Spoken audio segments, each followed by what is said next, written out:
haysata ay tahay murugo walaalkay madi aha waxa la iga diray meesha la yara warshada baastada waan ka sabray wiilkayga abis waan ka sabray mootada dawladda iyo wiilku yaraayo iyo wadana daraaday maxay Afrika ku burbureen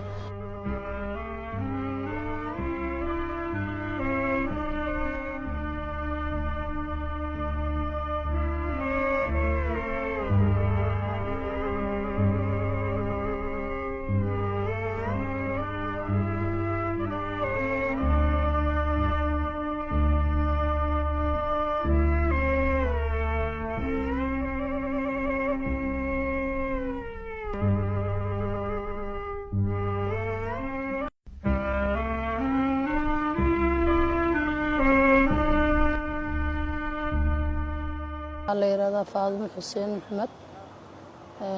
دبك هيستا وحا ugu badan qaraxii 14 Oktoobar waxa iga jira wiili aabihiis alxamdulillah ilaahay baa ma hadla geeriduna waa xaq waana wax la wada sugaayo wax walbana waxa kaaga daran in xukumada iyo qofkaadiyo markaas ka tagay oo asoo qofka dad duugatana waa ka sabray hadii aad sakaraadtana waa sidoo kale laakiin qof hadda ka tago asoo laga balaqsina ama gogo'ay كل على الحمى كبدن ما جرت ومدنا محمد way dareemi kartaa ilaahay baa ma hadla shukrina leh waana sabarnay oo hadaana sabrin meel kale oo cararayna hadda ma naqaano allahna ma hadla qisooyinka igu yaabka badna oo xamar igu qabsadana tanaa ka saddex ah maxay ahayd walaalkay oo madi aha oo kaligiis igu aha ayaanti Cabdullaahi Yuusuf oo dadka koow cala la usoo bixi jiray oo nimankaas soo xakiimta ay baabaday ayaga xisbiga ay bixi jireen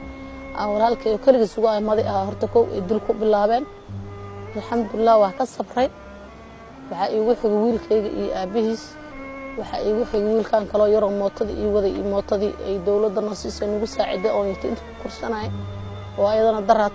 Afrika ku gubatay oo ku burburtay wiilka wadayo muslina aan nolol iyo geeriba lagu haynin inay dawladda nasiisana markaa timo doonto way suxufiya xataa leegu siiyay suxufi hotelka ku dhagana leegu siiyay waxa hadda gurmad noo fidiyay adeecadan hadda aan ka hadlayo oo goob jooga iyo wiilka la yiraahdo calan qaran aan ka haystaa iyo qoladaas gurmad qaran oo ayagana khayraasi adoomada ilaahay oo nabi maxamed alayhi salaam umada ilaahay waxay soo urursan mootana ugu gaday ayadana shalay daraaday naga burburtay oo Afrika qaraxi ka dhacay nooga jijabtay alxamdulillah alshukr sagaal ciyaal ay joogto sagaalkaas ciyaalka anigana waxaan ku noolayn ama aan ku tashanay ilaahay waan ku tashanay waxay aad mootadii ay dawladda nasiisan waa naga burburtay daraad markii wariyaasha ay meesha soo galeen dadkii la dad guraynay waa loo diiday ani meeshan taagnaa hadaan awood leeyahayna dibkayga iyo cabashadayda waan sheega lahaa in xukumada meesha ugu haysatay qofkayga oo silacsan oo aan qaada karin dhagaxii ku soo hoobteen wariyaasha iyo dadka adeecadaha saxafiyaasha la diiday marka Soomaaliya itaxaana yaala masiiba taala ilaahay ummadna maxamed inta islaamana Allah ka dulqaado inta muslimiin oo dib haystaan dhibka Allah ka dulqaado ana dhibkii haystaas ay ugu badan dawladda Soomaaliya ha noqoto ummadna maxamed ha noqoto dadka muxsiniinta oo walaalka ha noqdaan adeecada goobjood ha noqoto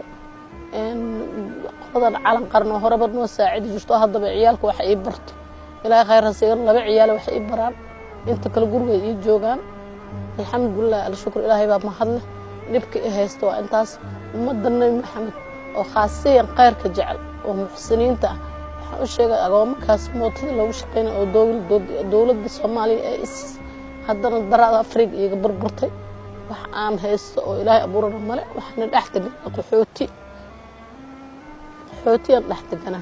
hooygan caawa haduu roob yimaado wax aan bac ku saarnay ilaahay abuur malaha mootadas dawladda nasiisan oo gaadiid $8 noo keen jirta $8 noo keen aan waxna ay meel u dhigi jiray waxna maxay aheeday aan nolol ka dhigan jirin alxamdulillah shan ciyaal dugsiga dhigato maanta meel uga keenay ilaahay inuu irid qeyr qabto inta waa macquul maanta meel aan uga keenay aan ku ogahay malahan oo alla agtiisa ah marka waxaan codsana wixii muslimiin ee arxam leh oo ummadda nabi maxamed inay yatiintaas waxay wala qabtaan oo dhulka igala qaadaan oo wax ila baraan oo diinta ay u culus hadda diin ay bartaan diinkeena maanta mootada xumeedan ku tashana ilaahay ma ku tashana gacan ku mahay daraaday Afrika burburta horana wiili aabisa waxaan ku waayay sabab 14 Oktoobar aan ku waayay wiilkayga 22 jir oo ceydid dhashay iyo aabihiis oo noo xamaalay aan ku waayay alxamdulilah khayr badan laas dowladda Soomaaliya noqoto adeecada goobjoog noqoto caalam qaran noqdo way garab qabteen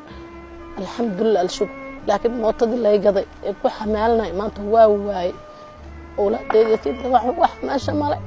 wax aan garab ilaahay ahaan ummadasna maxmed ahaan ka suga garabna male ummadna waxaan ka codsanayaa tintaas oo wax dugsiga barato oo iskuulka aado laba cunug oo calan qaran wax baramaahana qof kale oo meel ii aada male waxaan deganahayna waa buush caawa ka guur haddii laydho weliba ganacsato dhul ay gadatay oo yahay haddii caawa ka guur laydho meel aan aaday wax aan ku fujinaana ma haysto alla agtiisa wax jiraan marka ummadna maxamed oo muxsiniinta leh ama goobjoog ha noqdaan ama calan qaran ha noqdaan dowladda Soomaaliya ha noqdaan ama kuwa qurbada ku nool ha noqdaan ay tiintaas inay ila walwaalaan oo wax ila baraan oo hooy ma haysto buushan degana buushkaas aan degana ganacsatada iska dhulka aan degana ganacsatada ka guur ay ka guura naga guura meel aan u guuro oo ilaahay jahadiis aan heelan aqaarnana male gobol maanta ida online gobolkaas tiigsanayna ma jiro haddii aan guura xataa bicihi iyo ulihii wax aan ku furto oo qarasha maanta ma haysto intaas dhibaatada ay haysto ay tahay murugo walaalkay oo badi ahaa waxa leeyaga dilay meesha la yara warshada baastada waan ka sabray wiilkayga abis waan ka sabray mootada dawladda iyo wiilku yaraayo iyo wadana daraaday maxay Afrika ku burbureen alxamdulilah alshukr maantana ilaahay iyo rasuulkiisa iyo ummadda Nabi Maxamed cid kale oo ciirsana male dhulka aan deganahay ganacsata iska leh maanta ka kacdi leedahay labada cal waxaan ku jiraa walba calalo isku xirxiray iyo bacaan ku jiro bacahi calada caaw fur hadii la wax aan ku furta xataa ma haysto marka awalna waxa ay garab qabtay goobjoog iyo wiilka la yaraa calan gurmad qaran waxa ay soo bandhigeen goobjoog iyo calan qaran haddana waxaan ka codsanaa mootadii ay gadan inay iga burburto Afrika maanta aan sagaal ciyaal haysto oo meel aan ilaahay ogahay ma aha meel aan la aado kale ay leeyahay dibka ay haysto oo maanta kurbada ay haysto maanta ku 5 maalmood aan ku 4 maalmood aan galaas biyo madow ma aan irsaqal markaan meel fiirib ay soo baxays calaamad soo baxda arkaa caloosh iska kay doomays intaas waa dibkay ummadna maxamed oo muxsiniinta ah ka codsana mootadii aan ku xamaalnay oo ilmaha sitiinta awal bayga ay gadan goobjoog madaxeedii calan qaran madaxda dawladda san ku helay in layga burburto wiilka islaana wadayna oo nolol iyo geeri lagu hayn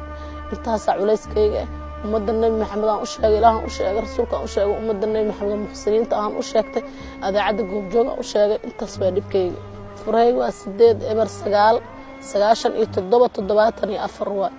Faadimo Xuseen Maxamed furay waa 8 eber 9 97 74